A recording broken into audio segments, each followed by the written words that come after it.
Hey guys, Ken here from Backpacking Light. And today I'm going to talk about the Nordisk Halland 2 LB. Now, I've been using this tent for about a year now. I use it in different situations and so on. And this is the first time that I've had somebody else with me in it. It's a big tent. It weighs 1.5 kilos.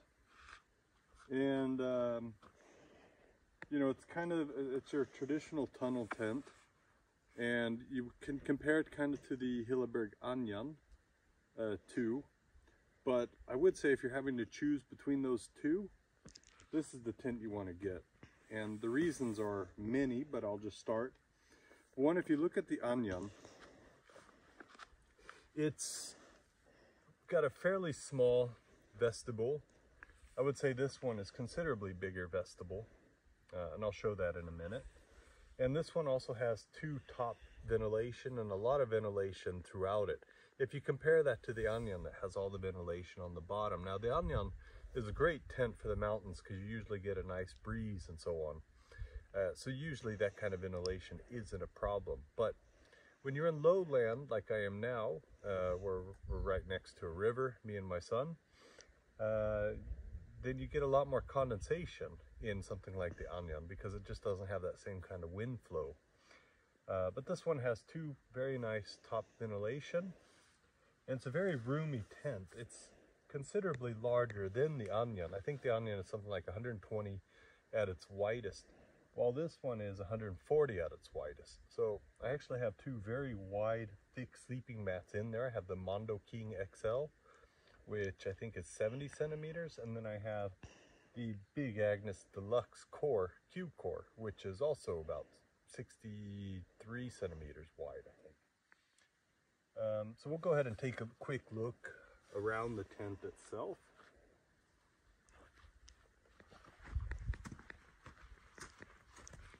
And just like your traditional tunnel tents, it has nice extra stakeout points.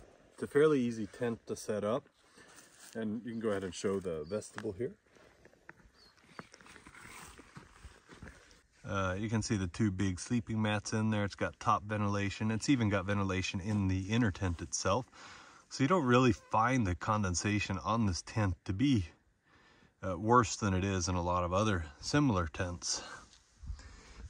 Here's your ventilation in the top ventilation in the vestibule. You can see that vestible's nice and big. Richard, can you get in that vestibule so we can give an idea how big it is? The outer tent here. There we go. So that's just to give an idea of how big that inner tent is. Or I should say the vestibule. Okay, you can go ahead and climb in the tent as well. You can see that's nice and big. Those are two full-sized big sleeping mats. And there's plenty of room for both of us in this tent.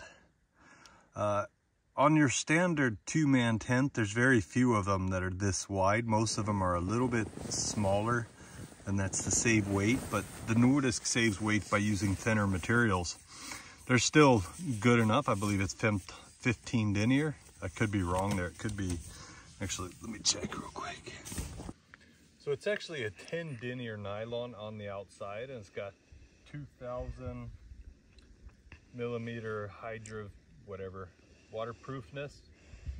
I haven't had any problems with the rain and so on. For two people, it's an excellent tent. And you know, you could make the argument that at 1.5 kilos, it's actually a pretty good single man tent, considering there are a lot of solo tents that weigh 2 kilos. So it's a lot of tent for the weight. It's certainly, in my opinion, it's the best lightweight kind of tunnel tent that you can buy. The Anjan is a close runner-up, and basically what I'd give the Anjan, like the higher,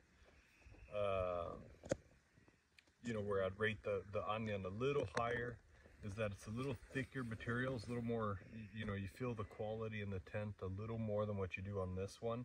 You know, some of the sewing, I guess you can say, like for here for example, on the Anjan, it's this hard plastic. And this one you feel like you're kind of stitching it through the material itself, and I'd be a little worried if the wind kicked up really hard how that would hold up. I'm sure it'll hold up just fine because it's you know, Nordisk makes really good tents and you normally don't have issues with that. But it's still something. I would say that as far as seamanship and overall quality, I would say the Onion. But for just overall comfort and lightness and just, you know, a tent that you actually want to use and often, I would say that the Halland 2 is just an excellent tent. So here you have it. I am squishing on the top, but that's because I am a tall person and it's not that bad, to be honest. I've been in a lot tighter, and you can kind of get an overall feeling of how big this tent is. It's got nice pockets throughout. Yeah, so that's just a quick and dirty review of the Nordisk Halland 2 LV, 1.5 kilos, and you can buy them at backpackinglight.se. Cheers.